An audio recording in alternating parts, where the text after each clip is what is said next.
আমাদের সুন্দরবন ভ্রমণের শুরুতেই আমরা প্রথমে গোপালগঞ্জে গেলাম। সবাই গোপালগঞ্জ থেকে আমরা নানাকে নিয়ে আমাদের সাথে আমরা আমাদের সফর শুরু করে দিলাম। বুধবার রাতে রওনা দিয়েছিলাম, বৃহস্পতিবার সকাল সকাল আমরা বেরিয়ে গেলাম। গন্তব্য গোপালগঞ্জ টুঙ্গিপাড়া, শেখ মুজিবুর রহমানের সমাধিসৌধ আর জাদুঘর।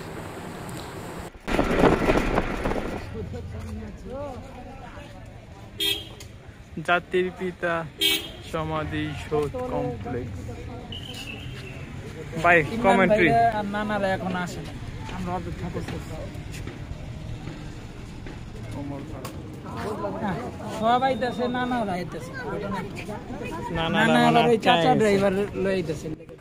এই সফরে আমরা মূলত দুই ধরনের সমাধিসৌধ পরিদর্শন করেছি। প্রথমটা তো বঙ্গবন্ধু শেখ মুজিবুর রহমানের সমাধিসৌধ, আর পরবর্তীতে এখান থেকে আমরা বাগেরহাটে যখন যাই সেখানে খান জাহান আলীর যে মাজার সেটাও আমরা দেখতে গিয়েছিলাম। ও গাছ দিয়েই করছে, শেল্টার বানাইছে একটা। ভালো ভালো ভালো উদ্যোগ। এটা কি গাছ? এলমান্ডা। সিসিটিভি ক্যামেরা বি লাগাইছে। লাউ ঠালা।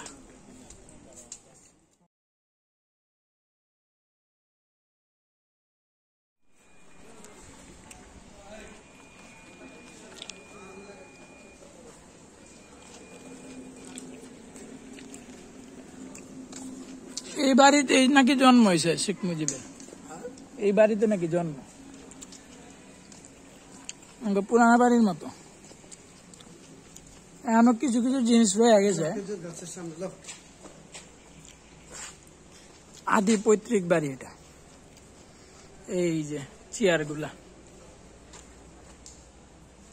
বারান্দা এরম বড় মোড়া আছে একটা, এরকম চুনের সুরকি দিয়া বাড়ি। কাঠের কাজগুলা, এটি লোহা, পুরা কাঠ। ইমরান ভাই ছবি তোলার জন্য অপেক্ষা করতেছে। ইমরান ভাই ছবি তুলে।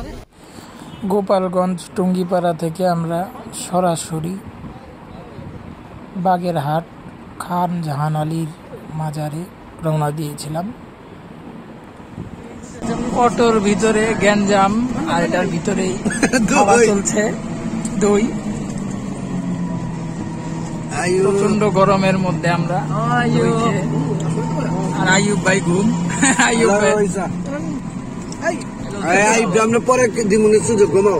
আচ্ছা আইয়ুব ভাই আমরা আপনারা রাখেন, ঘুমাও ঘুমাও না, টেবিল বানাবো আরো আরো বুঝো।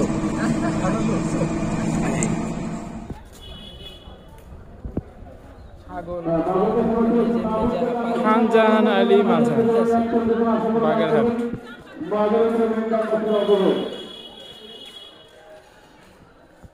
ভাই কিছু কইতে চান? ইমানটা বাঁচায় রাখতে হবে, এটাই।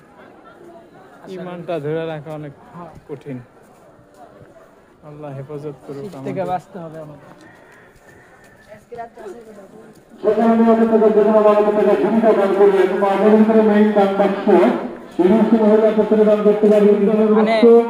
আপনার মুরগির দাম, খাসির দাম দিয়ে টাকা দিয়ে দেয়, পরে মাজার কর্তৃপক্ষ ওই টাকার কি করে মুরগি আনে না খাসি আনে, দাম দেয়। এই টাকা ওরাই রেখে দেয় না কিছু। এটা আমার চান্স বেশি। অনেকে খাসি মুরগি আনতে পারেন নাই, অনেকে খাসি মুরগি আনতে পারেন নাই, নিয়ত মানব থেকে নিয়ে আসছেন। আল্লাহ মাজারের উপরে মেইন দানের বাক্স পুরুষ মহিলা প্রত্যেকে দান করতে পারবে। নিহতের মাজার উপরে দান করবে।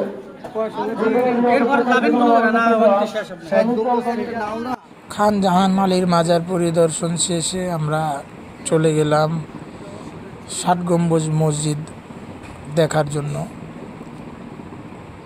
খান জাহান আলী মাজারের থেকে দূরত্ব প্রায় কাছাকাছি। একটা অটো নিয়েই সেখানে পৌঁছে গেলাম।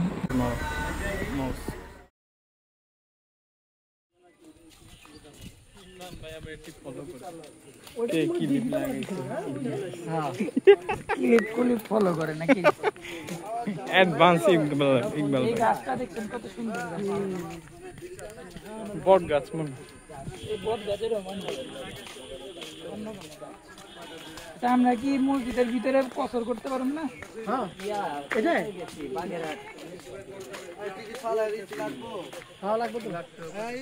চিন্তা করতেছি আমরা এখানে কসর আদায় করব ইনশাআল্লাহ।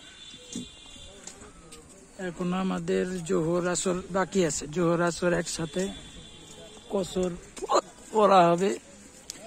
যে দুই পাশে দুইটা গাছ, বিশাল বড়।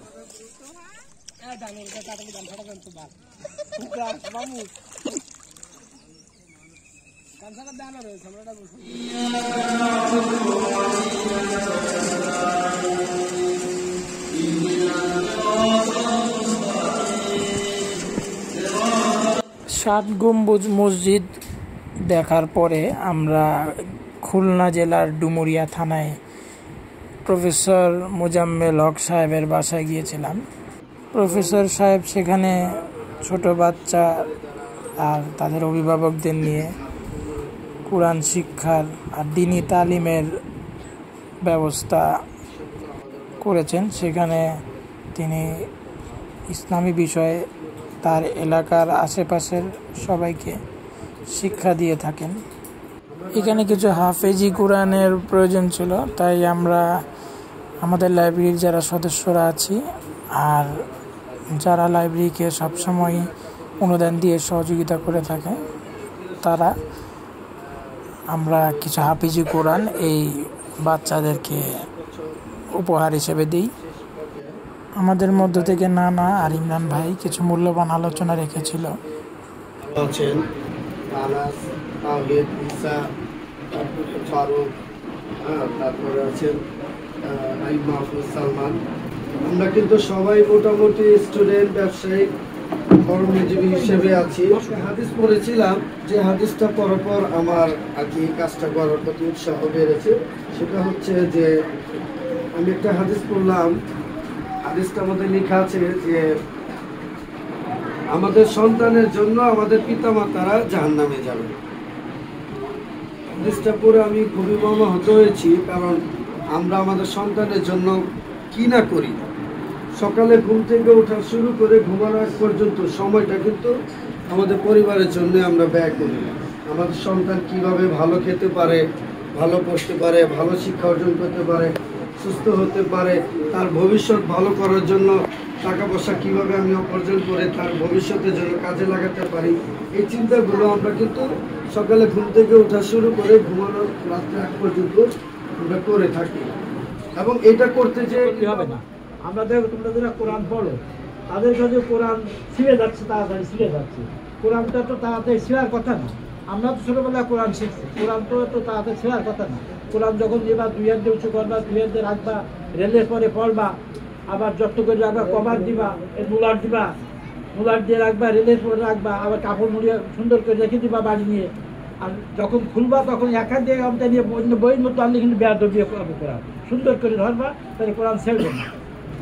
আর কখনো কোরআন এরকম মুড়াবা না। কখনো শুরু করি তারপরে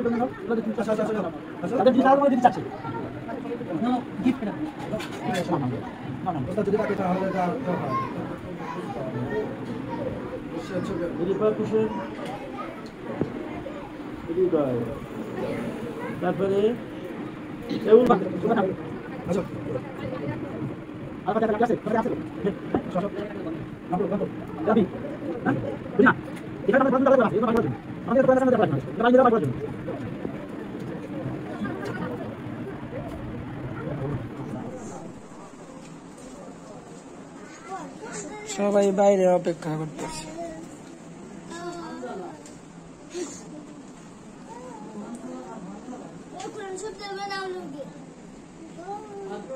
তোমার কায়দা শেষ হয়েছে? কায়দা পড়া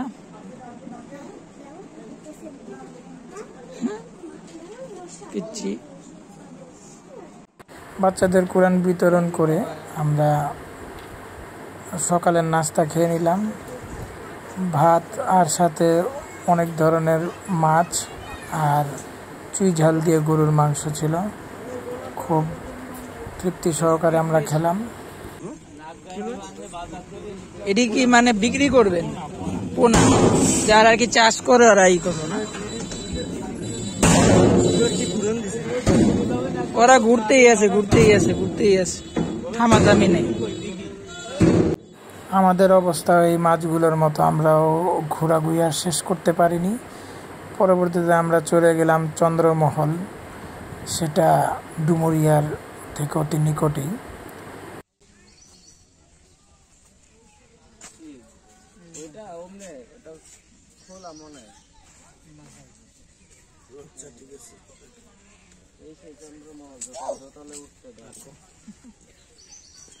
কাউঠারি করলাটা পিছনে দিয়ে দিছে, কাউঠাটা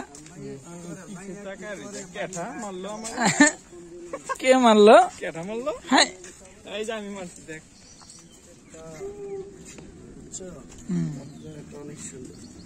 আবার টিকিট আছে নাকি?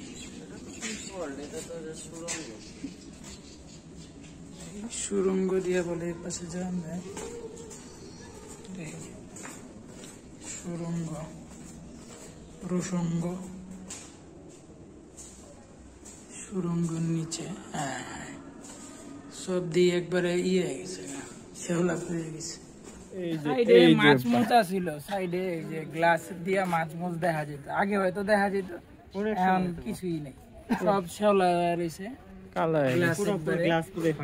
নানা দিয়ে গেট লাগাই দিতেছে।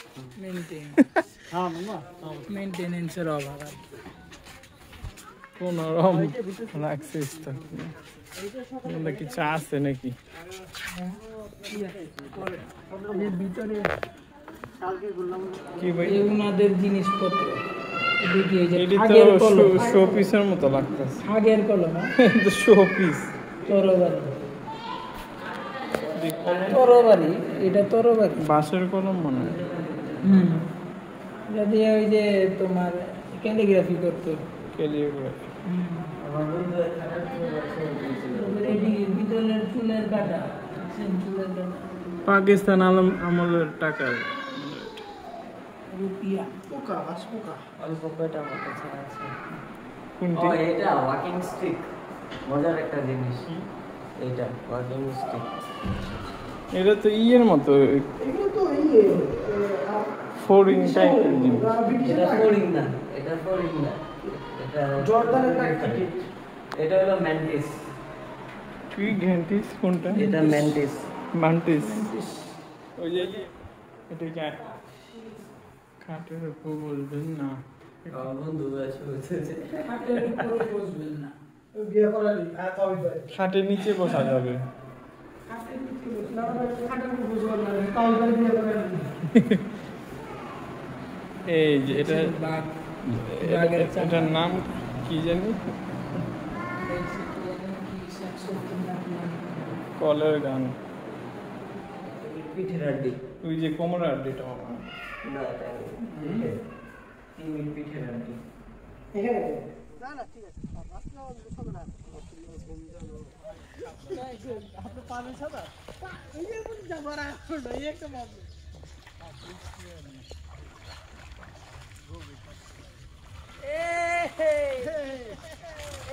বাকি মানুষ আইডে, বাকি মানুষ ঢোকা দিছে।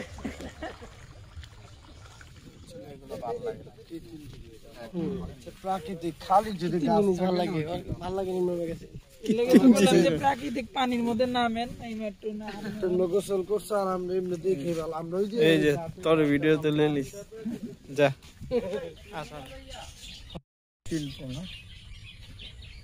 এগুলো কি পোড়ানো হয়েছে? এই মাটি পোড়ান যায় না, পোড়ানো মাটি আলাদা, পোড়ান তো 5 টাকা বিক্রি হয়, সে মাটি এটা ভেঙে যাবে না? 50 বছর তো ভাঙবে না, যদি বাড়ে না ভাঙবে। শো পিসের লেখা ঠিক। ওই কাপ আর ফ্রিজ দুটো মিলালো 30 টাকা। আচ্ছা, কাপ আর ফ্রিজ দুটো মিলালো। বেচারার খিদা লাগছে, প্রচুর হাওয়ার উপরে খাইতেছে, দেখছেন জীব জানোয়ারের উপরে কি অত্যাচারটা করে এরা। এই কিছুই তো নাই, ওই হুদাইয়ের মধ্যে কি আছে? এটা কোনো বন্য প্রাণী না, মানে এগুলো কোনো বনের না, এগুলো নিজেরাই করছে। তো নরমাল গোসল কইরা সব একবারে রেডি মংলা যাব। কমেন্ট্রি ইনশাআল্লাহ আমরা মংলা যাব। ঠিক আছে। আরো কিছু করলে তো হইত ভাই, হইল না এটা। হইল না তো। কত মাছে কামড় দিল না পড়ে, এই যে চিংড়ি মাছে কামড় দিল, তেলাপিয়া কামড় দিল, আগালে ও আও সালমানবারও কামড় দিল। সালমান ভাই তো পড়ছিল। ভাই যে চিল্লানগুলি দিছে আউ আউ করে সেই লাগছে। চন্দ্রমহলে ঘোরাঘুরি শেষ করে আমরা আমাদের যে চূড়ান্ত লক্ষ্য আমাদের ভ্রমণের, সুন্দরবন যাওয়ার প্রথম পদক্ষেপ মংলা রওনা দিলাম।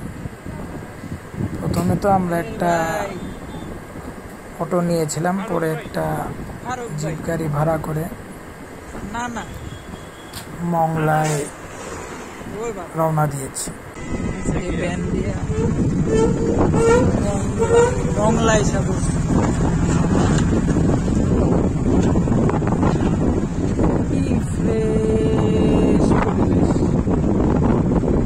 দুই পাশে খালি মাঠ, গরু ঘাস খাচ্ছে, বেশ বাতাস,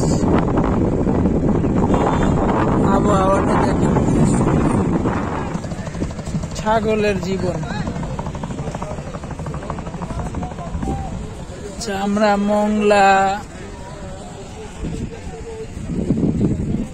মংলায় আছি।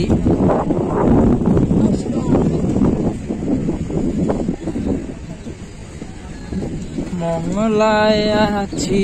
আচ্ছা, এখান থেকে কি বোট নিবো আমরা? যেটা বুক করা আছে সেটা। আচ্ছা আচ্ছা ভাই, একটু কি করে কোন ঘাটে নাম এটা তো ইমরান ভাই করতে পারবো। কোন ঘাটে আমরা যাব? কোন ঘাটে?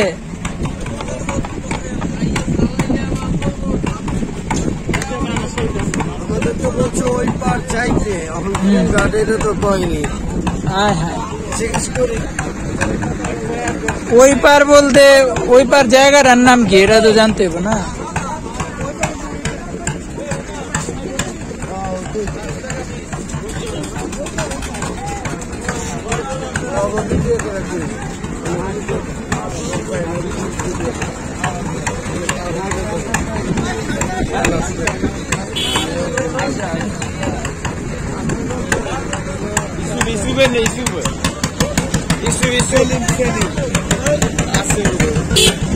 সেলিম ভাই,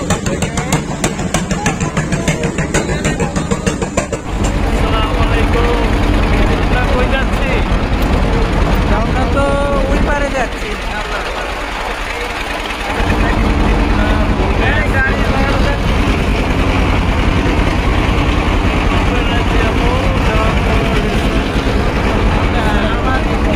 আমাদের বলছিল এই জায়গায় এসে ওই পারে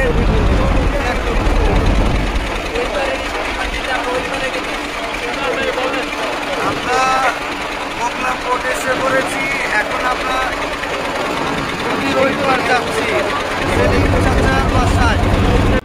আমাদের কথা ছিল সেলিম চাচার বাসায় যাওয়ার, কিন্তু সেলিম চাচার বাসায় কোনো কারণে যাওয়া হয়নি। আমরা সালাম হোটেলে উঠেছিলাম। সালাম হোটেলে ওঠার পরে আমরা দুপুরে কিছু খাওয়া দাওয়া করে নিলাম। পোমা আলসা পোমা কায়েন দেশি বাগদা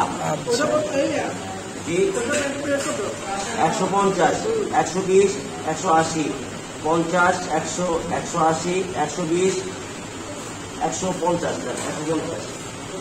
150 গ্রাম। ইমরান ভাই কোন মাছ খাইছে?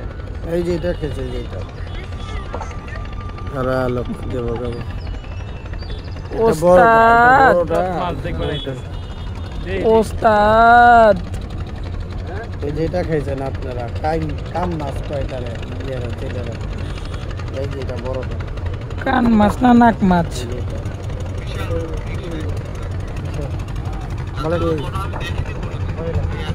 কি মাছ খাইছে ওটার আবার ভিডিও দেখতাস পণ্ডিত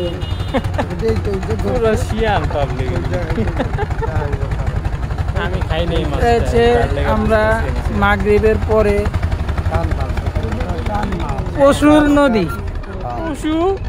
পশুর নদীর ধারে বৈশা বৈশা আড্ডা দিতেছি।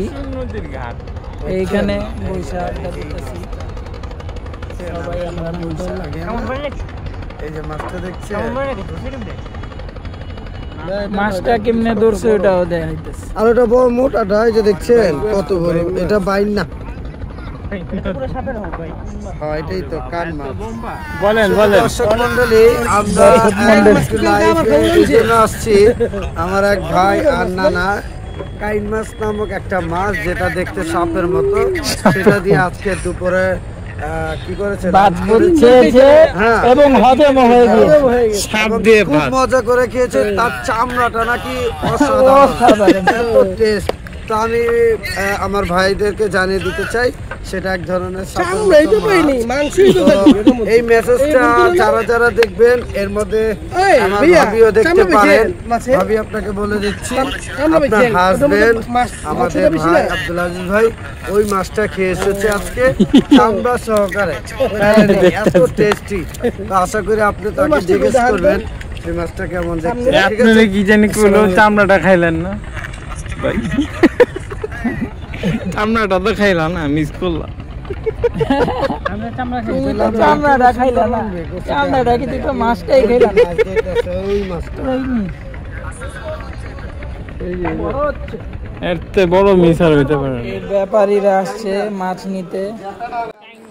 মংলা বন্দরের পাশেই যে হোটেলে আমরা উঠেছিলাম আব্দুস সালাম, সে হোটেলেই আমরা রাত্রে ছিলাম। আর এর কাছেই বাজার ছিল, তো আমরা বাজারে মাছ টাছ দেখছিলাম। রাতের খাওয়া দাওয়া যে হোটেলে করেছিলাম, সে হোটেলেই কিছু মানুষের সাথে আমাদের পরিচয় হয়েছিল, যাদের মাধ্যমে আমরা সুন্দরবন ঘোরার জন্য যে বোট, সেই বোট রিজার্ভের ব্যবস্থাও করেছিলাম। রাতটা আমরা এভাবে একটু আশেপাশে ঘুরে টাইম পাস করেছি। আর সকালে সুন্দরবনে যাওয়ার জন্য যা যা প্রস্তুতি নেওয়ার নিয়েছিলাম, সুন্দরবনে দুপুরে যে খাবার খাবো আমরা, সেই খাবারের ব্যবস্থা, সকালে নাস্তার ব্যবস্থা, সেই সকল কিছুই আমরা এর আগের রাতে সেরে ফেলেছিলাম। সকালে কি সবসময় খোলাম না? আমরা কি দাম কটা দিই? এটা কি মাছ? এটা ছুরি মাছ, ওই যে ছুরি শুকি খেয়ে আমরা কই।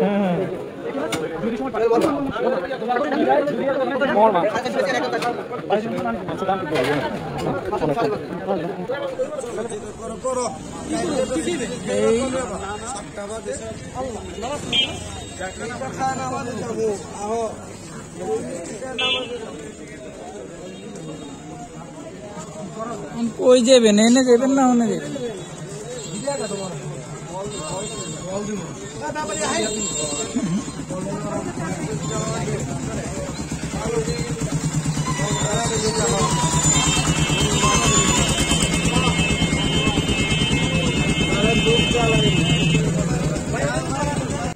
রাতে সব কিছু সেটিং দিয়ে আমরা সকালের জন্য অপেক্ষায় ছিলাম যে আমরা সুন্দরবন যাব। তো রাতটা এভাবেই কেটে গেল। সকালে আমরা বের হয়ে যাব সুন্দরবন ভ্রমণের জন্য। সেটা পরবর্তী পর্বে আমরা দেখতে পারবো যে আমরা কিভাবে সুন্দরবন ঘুরেছিলাম।